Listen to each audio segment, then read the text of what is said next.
και προς τον άλλον μαθητήν, ον εφήλιο Ιησούς, και λέγει αυτής, ήραν τον Κύριον εκ το μνημείου,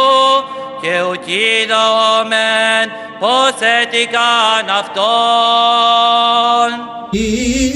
ביום קלש בשלו כי בס המשקול ויפשח יסוי ויקדש אסמס כל קהילו וסמזדך כל קהילו וימשכם ויקדש איסום ויקריבו נשיאי ישראל ושי בלי סמיסום فذلكم الله ربكم الحق فماذا بعد الحق إلا الضلال فماذا بعد الحق إلا الضلال فأنى تصرفون